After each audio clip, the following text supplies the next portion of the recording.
Welcome to our second half of Cage Talk right now. Nick and Buck in the studio, and on the phone with us right now is Randy Couture. Randy, thanks for hanging out with us. You bet, man. Thanks for having me on. All right, so interviewing and talking on camera and whatnot is kind of a big deal. One of the questions we got from ObsessedWithMMA.com is Goldberg a close talker when the cameras are off? A close talker? You know how he gets right in your face and kind of talks a little too close? Well, some of that's warranted by the camera and trying to get a two shot with a camera. Both guys have to be in frame, and that's I like Mike. Some people criticize Mike. I think he's a consummate professional. He does an amazing job with his timing and his inflection and all this. I've learned a ton from him being involved in the booth, and he's become a real good friend. He's given me some great tips and helped me a bunch get more comfortable with the commentary. But he is a very passionate guy about our sport, and he's also a very personable guy. So he's definitely a kind of guy that's going to wrap his arm around you and say, how you doing? And, and get up close and personal. Yeah, I actually interviewed him last time I was out there for the last fight for the Tim and, for the Chuck and Tito fight. And sitting down, I mean, being a broadcaster, because I'm a broadcaster professionally, being a broadcaster, sitting talking with him is just, when you sit down and talk to this guy that he's a pro and he knows exactly what he's doing. I mean, it was amazing to talk to him. That's actually a question that I had for you, Randy, was about the commentating. Do you is that something that you want to continue doing? Do you enjoy doing it? Because it seems like you're good at it. Obviously, you have the knowledge of the sport, and I know as a fan and watching the UFCs with bunches of fans, do they love hearing you as a commentator? Is that something you want to do in the future and you want to focus on? And do you enjoy it? Yeah, absolutely enjoy it, and something I hope to continue to do is in the future. Now in between fights, but even after I finally retire for good, and I love it. I think it's fun to be the best seat in the house and give an athlete's perspective on what's going on. I enjoy it a lot. That's cool. So do we. That's awesome.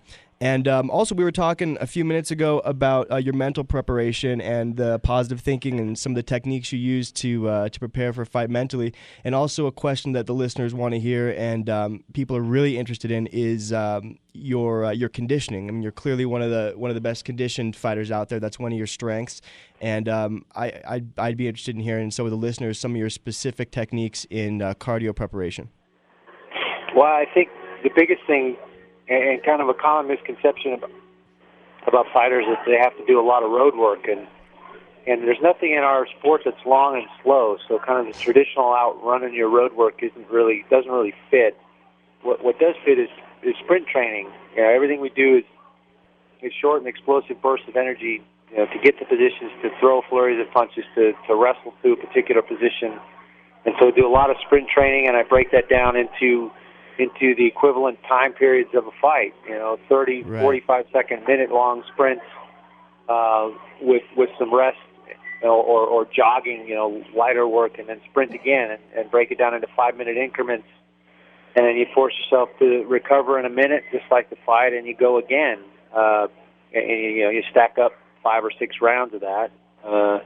Do my weight training the same way, high reps, low weight, very little rest. You get 60 seconds to recover before you're picking the bar up and going through the circuit again designed for endurance and durability. And I think my favorite workout is the plyometrics that I've come up with over the years. It's a series of upper and lower body plyometrics that are very ballistic and increase your foot speed and your explosive kind of power and speed. And I put a lot of new guys through that one, and they get about halfway through and they think they're going to die. But it's my favorite workout, and I think the one that probably makes the biggest difference for me in reactions and being able to cover distance with foot speed. Right. But I think those are the 3 tools that I use as far as my conditioning goes. And then there's just no substitute for getting in there and putting yourself in situations and sparring and having the right partners and the right training environment to help you build not only your confidence but your conditioning so that you peak for a fight. Right. What do you think the toughest camp is out there right now? Well, I think Tim's camp, the Militich camp, is consistently done a great job of preparing their athletes, and they come up with great game plans. These guys are always well conditioned. I don't believe I've ever seen a Militich guy come into a fight out of shape. Right. So I mean, but there's good schools and good camps popping up all over the place. Greg Jackson's camp down in Albuquerque is on fire right now. I mean, he's had 7 or 8 straight wins with his athletes, and they seem to be, again, very well conditioned and come up strategically with plans that work for their fighters. So they've been very impressive as well. Yeah.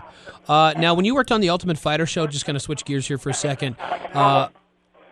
Which fighter did you enjoy working with the best, and who do you think has the most potential? I mean, not taking anything away from any of the other fighters, but who do you think who do you think the big potential guy is going to be? I got the chance to work on 3 of the seasons.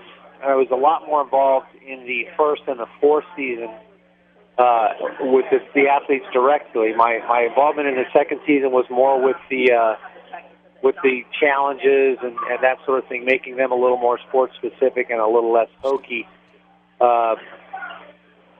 And I saw things in all those athletes, especially that first season. I mean, there was just something special about those guys in that first season. Yeah. I've had the chance now to work a lot with Forrest Griffin, him, moving here to Vegas and being part of our camp and training every day. I mean, I've not met a guy who works as hard as this guy does. Yeah.